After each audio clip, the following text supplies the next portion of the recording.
ഈ ലോകത്ത് സ്ഥിരമായിട്ടാരുമില്ല. വന്ന പോലെ ഒരു ദിവസം എല്ലാവരും പോകും. അപ്പോൾ പിന്നെ എന്തിനായി ഞാനും എൻ്റെയും എന്ന ഭാവം? എല്ലാവരും ഒന്നാണ്. ഒരേ മണ്ണിൽ നിന്ന് വന്നതും ഒരേ മണ്ണിലേക്ക് പോകുന്നതുമായവർ. ചില ആളുകളുണ്ട് എപ്പോഴും കുറ്റം പറഞ്ഞുകൊണ്ടിരിക്കും. അവരെ മൈൻഡ് ചെയ്യാതിരിക്കുകയാണ് ഏറ്റവും നല്ലത്. കാക്ക കരഞ്ഞാലൊന്നും മഴ പെയ്യത്തില്ലല്ലോ. നമ്മൾ നമ്മുടെ കാര്യം നോക്കി മുന്നോട്ട് പോവുക, അതാണ് സ്റ്റൈൽ. പൈസയൊക്കെ വരും പോകും, പക്ഷേ മനുഷ്യബന്ധങ്ങളുണ്ടല്ലോ, അത് സൂക്ഷിക്കണം.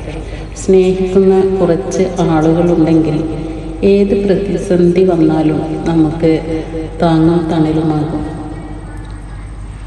നമ്മുടെ നാട്ടിലൊക്കെ പണ്ടുള്ളവർ പറയില്ലേ, അറിവാണ് വെളിച്ചമെന്ന്. അത് സത്യമാണ്. നമ്മൾ എത്രത്തോളം പഠിക്കുന്നുവോ അത്രത്തോളം ലോകം നമുക്ക് വലുതാകും. വെറുതെ കുറേ കാര്യങ്ങൾ വിശ്വസിച്ച് ജീവിക്കാതെ സ്വന്തമായി ചിന്തിച്ച് കാര്യങ്ങൾ മനസ്സിലാക്കാൻ ശ്രമിക്കണം. ചില സമയത്ത് നമുക്ക് തോന്നും, എൻ്റെ കഷ്ടപ്പാടുകൾ ആരും കാണുന്നില്ലല്ലോ എന്ന്. പക്ഷേ ഓർക്കണം, നമ്മൾ ചെയ്യുന്ന ഓരോ നല്ല കാര്യവും എവിടെയെങ്കിലും രേഖപ്പെടുത്തിയിട്ടുണ്ടാകും. അതിൻ്റെ ഫലം കിട്ടാതിരിക്കില്ല. മോട്ടിവേഷൻ എന്നൊക്കെ പറയുന്നത് നമ്മളുടെ ഉള്ളിൽ നിന്ന് വരേണ്ട ഒരു ഫീലാണ്. പുറത്തു നിന്ന് എത്രത്തോളം കേട്ടാലും നമ്മൾ സ്വയം മാറാൻ തീരുമാനിച്ചാലേ എന്തെങ്കിലും നടക്കൂ. ഈ ലോകം ഒരു പന്തലാണ്. ഓരോരുത്തരും അവരവരുടെ റോൾ അഭിനയിച്ചു പോകുന്നു. നമ്മളുടെ റോൾ എന്തായിരിക്കണമെന്ന് തീരുമാനിക്കേണ്ടത് നമ്മളാണ്.